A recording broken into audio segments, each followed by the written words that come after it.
తగ్గించాం. రాష్ట్ర ఆర్థిక క్రమశిక్షణతో పాటు మెరుగైన సంక్షేమ పాలన అందించాలన్నదే మా లక్ష్యం. గత ప్రభుత్వం ప్రవేశపెట్టిన ప్రతి బడ్జెట్ వాస్తవానికి చాలా దూరంగా ఉంది. రాష్ట్రం యొక్క రాబడిని అధికంగా చేసి చూపెట్టడం ద్వారా ఎన్నో పథకాలకు నిధులు కేటాయిస్తున్నామనేటువంటి భ్రమను కల్పించారు. ఉదాహరణకు దళిత బంధు పథకానికి బడ్జెట్లో 17,700 కోట్ల రూపాయలు చూపిస్తే నిధులు మాత్రం ఒక్క పైసా కూడా ఖర్చు పెట్టలేదు.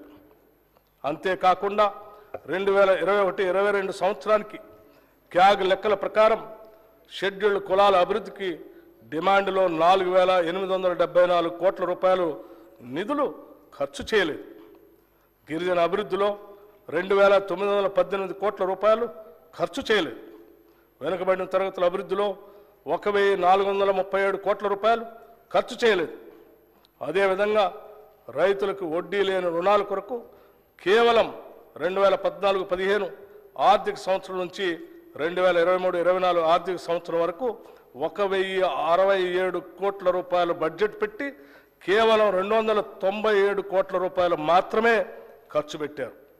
అదేవిధంగా మహిళలకు 2014-15 ఆర్థిక సంవత్సరం నుంచి 2023-24 ఆర్థిక సంవత్సరం వరకు 7,848 కోట్ల రూపాయలు బడ్జెట్ పెట్టి కేవలం 2,685 కోట్ల రూపాయలు మాత్రమే ఖర్చు పెట్టారు.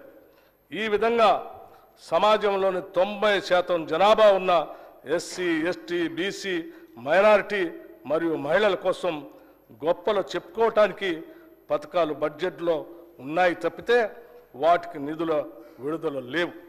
ఈ సాంప్రదాయానికి స్వస్తి పలికి మా ప్రభుత్వం వాస్తవానికి దగ్గరగా రాబడులు అంచనా వేసి దానికి అనుగుణంగానే పథకాలకు కేటాయింపులు చేయటం జరిగింది.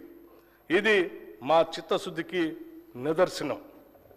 సరైన ప్రణాళికలతో అన్ని అడ్డంకులను అధిగమిస్తాం, అందులో ఎలాంటి సందేహం లేదు. ఇది మా ప్రభుత్వం అని ప్రజలు భావించే విధంగా బాధ్యతతో వ్యవహరిస్తాం.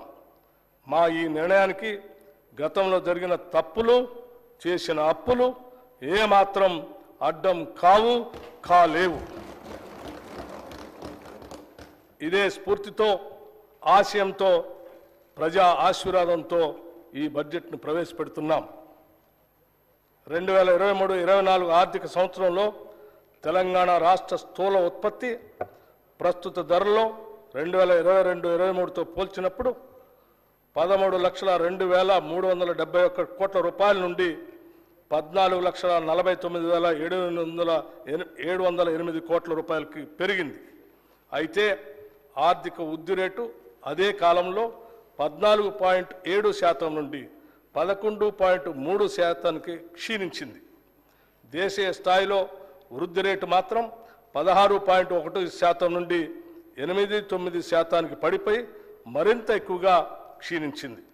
పర్యవసానంగా భారతదేశ జీడిపి వృద్ధి రేటుతో పోలిస్తే తెలంగాణ రాష్ట్ర వృద్ధి రేటు 2.4% ఎక్కువ. తెలంగాణ ఆర్థిక వృద్ధి రేటు స్థిరమైన ధరల్లో గత సంవత్సరం 7.5% నుండి 1% తగ్గి ఈ సంవత్సరానికి 6.5%కి పడిపోయింది. దేశ స్థాయిలో ఈ వృద్ధి +0.1%గా ఉంది. తెలంగాణ ఆర్థిక వృద్ధి రేటు తీవ్ర క్షీణతను చవిచూసిందని